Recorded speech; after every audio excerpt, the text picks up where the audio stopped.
इतिहास के पन्नों में आपने कई खूंखार अपराधियों और शातिर दिमागों की कहानियां सुनी होंगी जो जेल की ऊंची दीवारों, कंटीली तारों और सख्त पहरों को तोड़कर फरार हो गए। लेकिन जापान के इतिहास में एक ऐसा नाम दर्ज है जिसकी कहानी किसी हॉलीवुड थ्रिलर से भी ज्यादा दिलचस्प लगती है।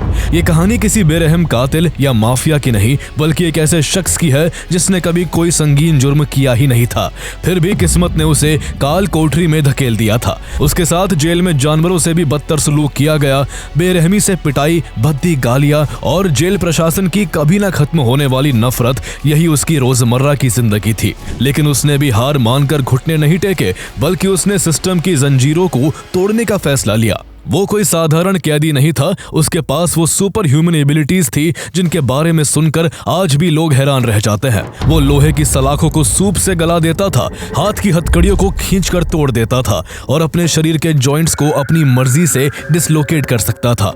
उसे ना तो भारी भरकम हथकड़ियां रोक सकी और ना ही उसे तांबे की परत वाली चिकनी दीवारें और 24 घंटे का कड़ा पहरा रोक पाया। वो एक दो बार नहीं बल्कि चार बार जापान की सबसे सुरक्षित मानी जाने वाली जेलों से जेल गार्ड्स की नाक के नीचे से भाग निकला। जब पुलिस ने सोचा कि उन्होंने उसे दुनिया की सबसे सुरक्षित कोठरी में बंद कर दिया है, वो उन्हें गलत साबित कर देता। उसकी जेल ब्रेक इतनी चौंकाने वाली थी कि आबाशिरी प्रिजन, जिससे भागने वाला वो इकलौता कैदी था, जापान की सरकार ने बाद में उस जेल के एक हिस्से को उसकी याद में म्यूजियम में बदल दिया और उसका एक पुतला तक बनवाया।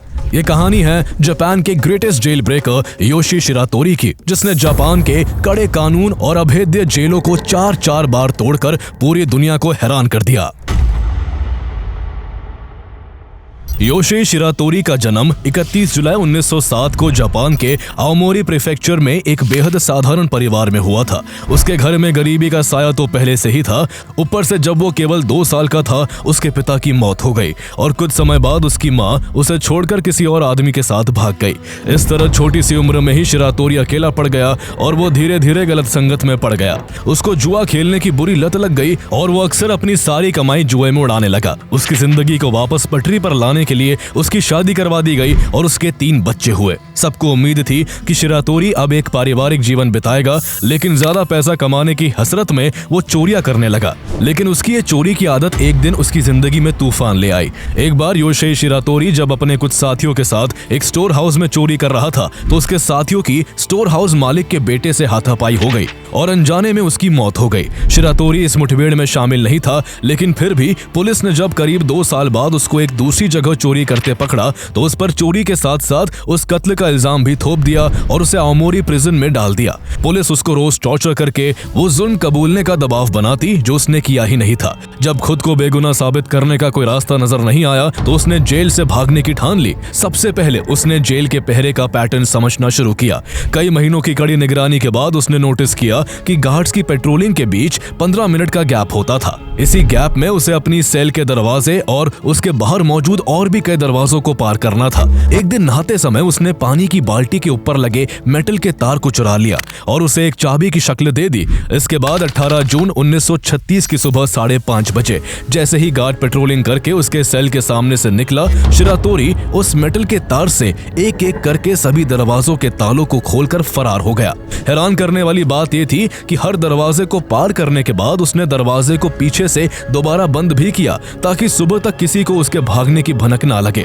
इतना ही नहीं, वो अपने जेल के बिस्तर पर तकियों और कपड़ों को चादर के नीचे इस तरह सजा कर गया था कि देखने पर ऐसा लगे कि कोई इंसान सो रहा है। सुबह जब गार्ड दोबारा उसके सेल के सामने से गुजरा तो उसे लगा कि शिरातोरी अभी भी सो रहा है, लेकिन जब गिनती का वक्त आया और बार बार आवाज दिए जाने पर भी शिरातोरी ने कोई हलचल नहीं की तो गुस्से में गार्ड सेल के अंदर आ गया। उसने जैसे ही बिस्तर से चादर खींची वो दंग रह गया। बिस्तर पर सिर्फ तकिए और कपड़े थे और योशी शिरातोरी तब तक जेल की ऊंची दीवारों को फांद कर गायब हो चुका था। यह उसके जीवन का पहला प्रिजन ब्रेक था। जेल से भागने के बाद वो चाहकर भी अपने घर नहीं जा सकता था क्योंकि पुलिस उसका पीछा कर रही थी।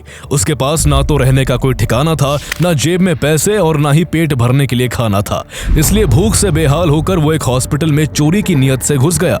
लेकिन उसकी बुरी किस्मत ने यहाँ भी उसका पीछा नहीं छोड़ा और हॉस्पिटल स्टाफ ने उसे रंगे हाथों पकड़कर पुलिस के हवाले कर दिया। इस बार कोर्ट ने और ज्यादा सख्ती दिखाते हुए उसे उम्र कैद की सजा सुना दी। इसके बाद उसे समय समय पर अलग अलग जेलों में रखा गया ताकि उसे किसी जेल से भागने की प्लानिंग करने का टाइम ना मिले। इसी बीच 1939 में वर्ल्ड वॉर 2 शुरू हो गया, जिसमें जापान भी शामिल था। युद्ध की इसी अफरा तफरी के बीच 1942 में सुरक्षा कारणों के चलते कई कैदियों को इधर से उधर भेजा गया और इसी दौरान योशी शिरातोरी को भी शिफ्ट कर अकिता प्रिजन में डाल दिया गया। अकिता प्रिजन के एडमिनिस्ट्रेशन ने योशी शिरातोरी के पिछले रिकॉर्ड को देखते हुए उस पर सख्ती बरतने में कोई कमी नहीं छोड़ी। उसे एक स्पेशल सेल में डाला गया जिसे खास तौर पर पहले भाग चुके कैदियों के हिसाब से बनाया गया था। उसकी दीवारें चिकनी तांबे की परत की बनी थी ताकि वो उन पर पैर ना टिका सके और उसकी छत काफी ऊंची थी जिसमें केवल एक छोटा सा रोशनदान लगा था। जुल्म की इंतहा तो तब हो गई जब उसे 24 घंटे हथकड़ियों में जकड़ कर रखा जाने लगा।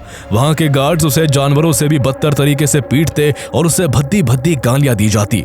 पूरे जेल में सिर्फ एक शख्स हेड गार्ड रोमिया कोबायाशी ही था जिसका दिल शिरातोरी की हालत देखकर पसीज जाता था। वो न सिर्फ उसे पिटने से रोकता बल्कि उसके प्रति थोड़ी दया भी दिखाता, मगर बाकी गार्ड्स का टॉर्चर महीनों तक बिना रुके चलता रहा। एडमिनिस्ट्रेशन ये भूल गया था कि जुल्म जितना बढ़ता है उसे तोड़ने का इरादा उतना ही मजबूत हो जाता है। ऐसे में 15 जून 1942 की आधी रात को जब बहुत तेज तूफान आया हुआ था और तेज बारिश हो रही थी, तभी एक गार्ड रूटीन चेकअप के लिए शिरातोरी के सेल के पास पहुंचा। जब उसने सेल की छोटी सी खिड़की से अंदर झांका तो उसके होश उड़ गए। अंदर फर्श पर शिरातोरी की हथकड़ियां खुली हुई पड़ी थी और वो जेल से गायब था। सिक्योरिटी गार्ड की नजरें जब ऊपर छत की ओर गई तो वो पूरी तरह हिल गया। छत पर लगी इकलौती खिड़की जो वेंटिलेशन के लिए लगाई गई थी वो वहां से गायब थी।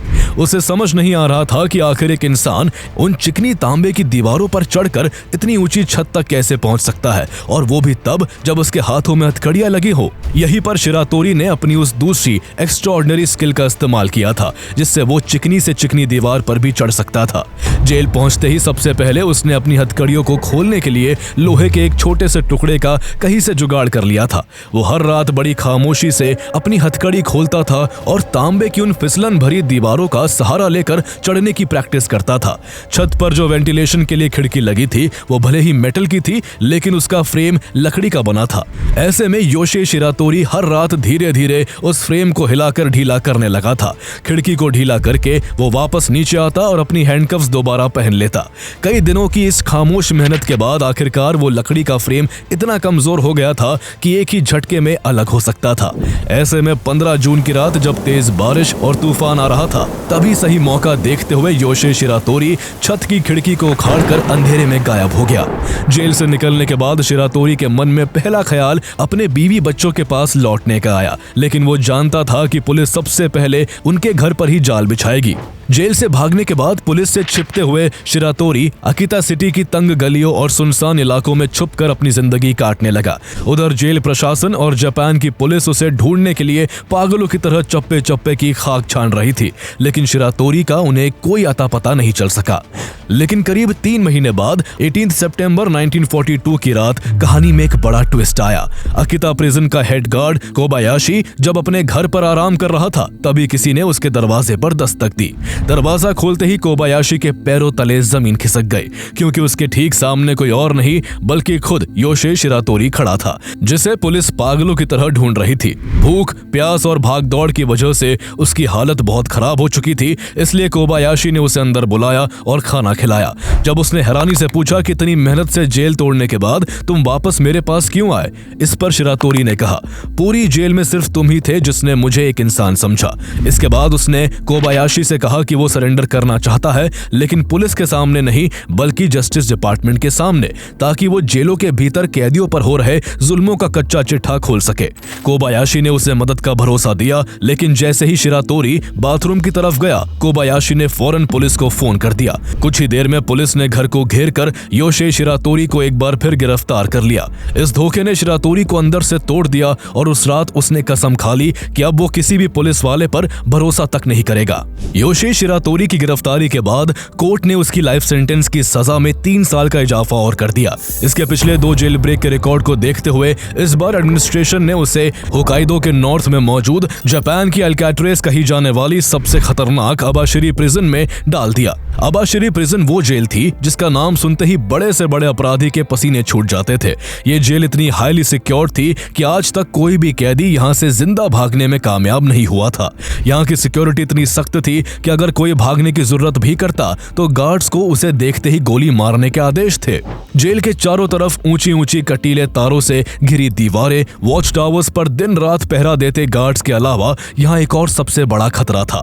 बाहर चारों तरफ मीलों तक बर्फ से ढकी पहाड़ियां थी जहां साल के ज्यादातर महीने स्नोफॉल होती थी। अगर कोई कैदी भाग भी जाता तो ऐसे जानलेवा मौसम में जंगली भालुओं के बीच जिंदा रहना लगभग नामुमकिन था। अब तक सबने शिरातोरी के जेल से फरार होने के किस्से सुन रखे थे, इसलिए सुरक्षा को अगले लेवल पर ले जाया गया। उसके लिए जो स्पेशल सेल तैयार की गई थी उसका दरवाजा और खिड़की पहले से कहीं ज्यादा मजबूत थे। उसके सेल के दरवाजे पर एक खिड़की थी जो पूरी तरह लोहे की थी और उसका साइज इतना छोटा था कि योशी शिरातोरी का पूरा शरीर उसमें से पार नहीं निकल सकता था। जेल की टाइट सिक्योरिटी के अलावा गार्ड्स का कैदियों के प्रति रवैया भी काफी सख्त था। यहाँ कैदियों को जानवरों की तरह पीटा जाता था। जेल के गार्ड्स सबसे ज्यादा शिरातोरी को टॉर्चर करते। वो लोग उसे बुरी तरह पीटते और उसका मजाक उड़ाते हुए चुनौती देते कि अगर दम है तो यहाँ से भाग कर दिखा। एक दिन जुल्म की इंतहा हो गई। गार्ड्स ने उसे इतना ज्यादा पीटा कि शिरातोरी का सब्र जवाब दे गया। उसने गुस्से में गार्ड्स के सामने अपनी लोहे की हथकड़ियों को खींचकर एक ही झटके में तोड़ दिया और दहाड़ते हुए उन्हें चैलेंज किया कि वो बहुत जल्द इस जेल से भी भाग जाएगा और वो उसका कुछ नहीं कर पाएंगे।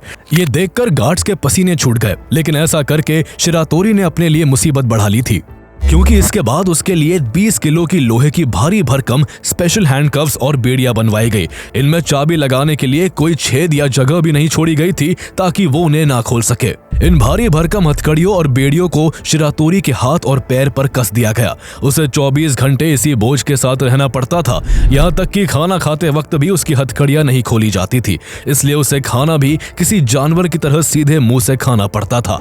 लोहे की इन भारी बेड़ियों ने उसकी कलाइयों और टखनों की खाल को बुरी तरह छील दिया और धीरे धीरे उसके घाव में कीड़े पड़ने लगे। जेल प्रशासन को पूरा यकीन था कि अब शिरातोरी जेल में ही दम तोड़ देगा।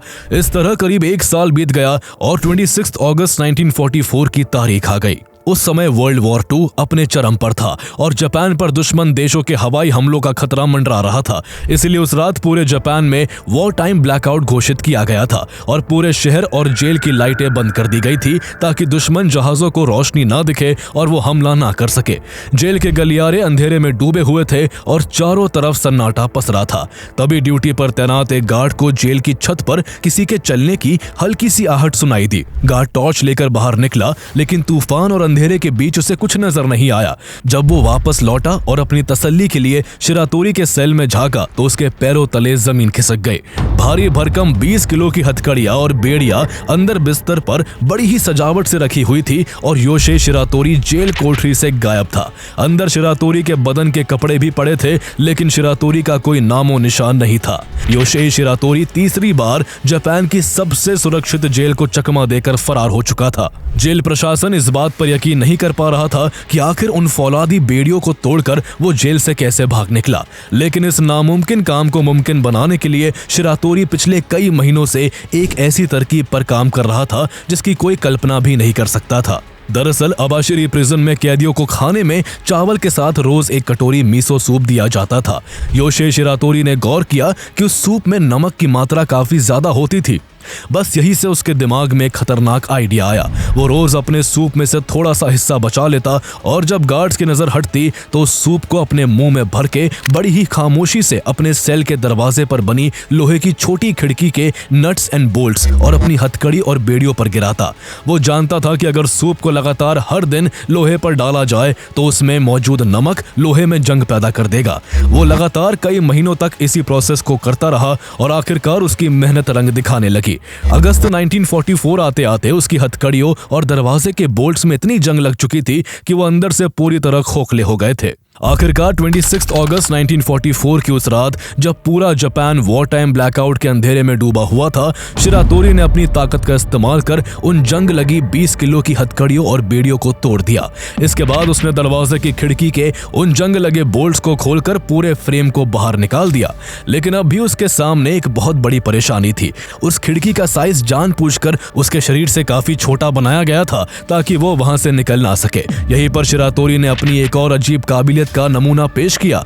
उसने ठंड की परवाह किए बिना अपने शरीर के कपड़े उतार फेंके और अपने दोनों कंधों की हड्डियों को अपनी जगह से डिसलोकेट कर अपने शरीर को इतना सिकोड़ लिया कि वो उस छोटी सी खिड़की से किसी साए की तरह बाहर निकल आया। सेल से बाहर निकलते ही वो सीधे जेल की छत पर पहुंचा। ब्लैकआउट की वजह से हर तरफ घना अंधेरा था, जिसका फायदा उठाकर वो दीवारों को फांदकर गायब हो गया। योशी शिरातोरी पहला ऐसा कैदी था जिसने अनब्रेकेबल माने जाने वाले अबाशिरी प्रिजन से भी भागकर जापान की प्रिजन सिक्योरिटी की धज्जियां उड़ा दी थी। पुलिस ने महीनों की नाकाम खोजबीन के बाद फाइल ये कहकर बंद कर दी कि योशी शिरातोरी बर्फीली पहाड़ियों में भयंकर ठंड या जंगली जानवरों की वजह से मर गया होगा। लेकिन वक्त का पहिया तेजी से घूमा और अगस्त 1945 में इतिहास ने एक बार फिर करवट ली। अमेरिका ने जापान पर एटम बॉम्ब्स गिरा दिए, जिसके बाद जापान ने घुटने टेक दिए और सेकेंड वर्ल्ड वॉर खत्म हो गया। अब जापान का कंट्रोल अमेरिकन आर्मी के हाथों में आ चुका था। इस उथल पुथल के बीच शिरातोरी का नाम सरकारी कागजों में कहीं कर रह गया था।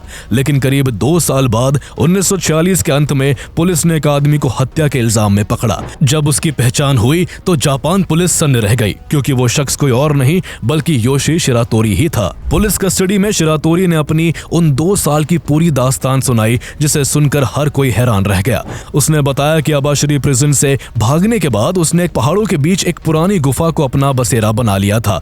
2 साल तक उसने दुनिया से कटकर, आग जलाकर और छोटे मोटे जानवरों का शिकार करके वहां खुद को जिंदा रखा।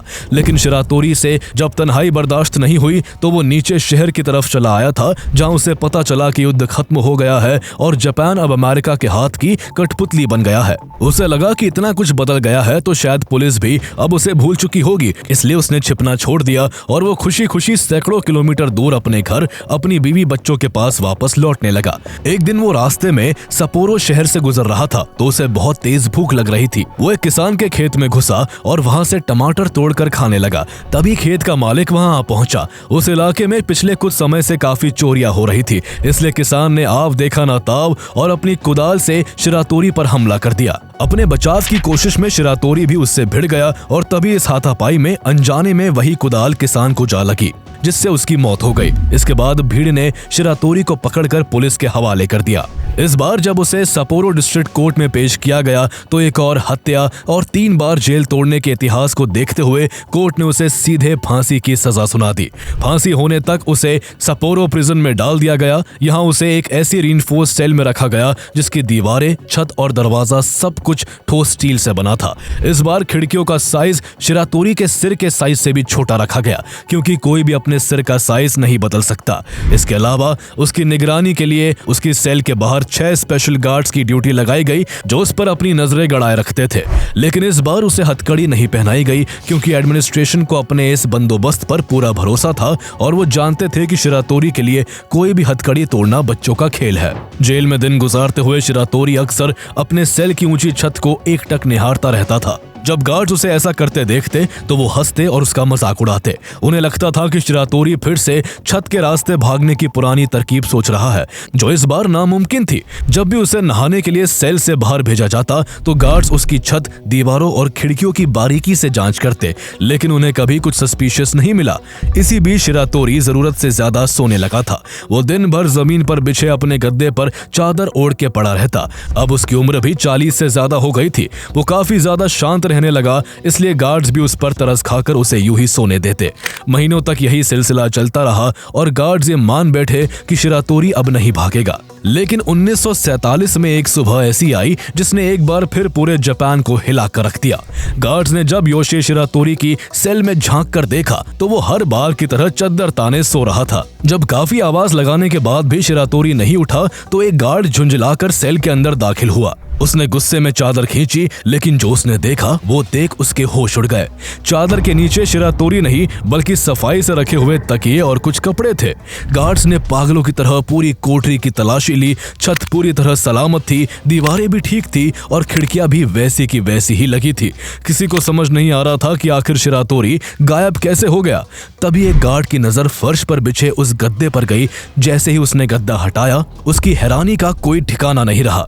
उसके गद्दे के नीचे एक सुरंग थी जिससे योशी शिरातोरी जेल से चौथी बार फरार हो गया। दरअसल पिछले कई महीनों से जब गार्ड्स को लगता था कि शिरातोरी सो रहा है, तब वो असल में अपने गद्दे के नीचे फर्श को खोद रहा होता था। उसने फर्श के नीचे एक लंबी सुरंग तैयार कर ली थी। सुरंग खोदने के लिए वो अपने सूप बोल का इस्तेमाल करता था। जिस लकड़ी के फर्श पर उसका गद्दा बिछा था उसके नीचे एक खाली जगह बनी हुई थी और शिरातोरी बड़ी सफाई से उस खाली जगह में उस मिट्टी को भर देता था जो सुरंग से निकलती थी। वो सेल की छत को भी घंटों तक सिर्फ इसलिए देखता रहता था ताकि गार्ड्स का पूरा ध्यान ऊपर की ओर रहे और वो कभी नीचे फर्श की जांच करने को सोचे भी नहीं। महीनों की इस खामोश मेहनत के बाद 1947 में वो सपोरो प्रिजन की दीवारों के नीचे से रास्ता बनाकर चौथी बार फरार हो गया। ये उसका सबसे चौंकाने वाला जेल ब्रेक था जिसने साबित कर दिया कि कोई भी जेल उसको कैद करके नहीं रख सकती। चौथी बार भागने के बाद वो करीब 9 महीनों तक पुलिस से बचते हुए इधर उधर भटकता रहा। बार बार पकड़े जाने और फिर भागने की जिंदगी से वो अब थक चुका था। पुलिस के डर की वजह से वो अपने परिवार के पास भी नहीं जा पाता था। उम्र भी बढ़ रही थी और अब ये चूहे बिल्ली का खेल उसे अंदर से तोड़ने लगा था। एक दिन वो एक बेंच पर बैठा बैठा इसी सोच विचार में गुम था कि तभी एक आदमी उसके बगल में आ बैठा। योशी शिरातोरी ने जब उसकी तरफ नजर घुमाई तो वो दंग रह गया क्योंकि वो आदमी एक बड़ा पुलिस ऑफिसर था। शिरातोरी ने भागने का सोचा लेकिन इससे पुलिस ऑफिसर को उस पर शक हो सकता था, इसलिए वो चुपचाप बैठा रहा। तभी उस पुलिस ऑफिसर ने सिगरेट का पैकेट निकाला और एक सिगरेट खुद के लिए जलाई और एक सिगरेट शिरातोरी की ओर बढ़ा दी। सेकेंड वर्ल्ड वॉर के बाद के उन सालों में सिगरेट्स एक महंगी चीज थी, लेकिन फिर भी उस ऑफिसर ने बिना कुछ पूछे उसे सिगरेट दे दी थी। ये छोटी सी बात योशी शिरातोरी को अंदर तक छू गई। पूरी जिंदगी उसका सामना ऐसे पुलिस वालों से हुआ था जिन्होंने उसे पीटा, जलील किया और जानवरों जैसा सलूक किया, लेकिन एक अनजान पुलिस ऑफिसर का इंसानियत से भरा ये बर्ताव उसके लिए बिल्कुल नया था। उसी पल शिरातोरी टूट गया और भावुक होकर उसने अपनी पूरी कहानी उस ऑफिसर को सुना दी कि कैसे एक झूठे कत्ल के इल्जाम ने उसकी जिंदगी को नर्क बना दिया और कैसे उसे जेल प्रशासन के अत्याचारों से बचने के लिए 4 बार जेल से भागना पड़ा। वो पुलिस अफसर संयोग से ईमानदार और साफ दिल का निकला और उसने योशी शिरातोरी को न्याय दिलाने में पूरी मदद की।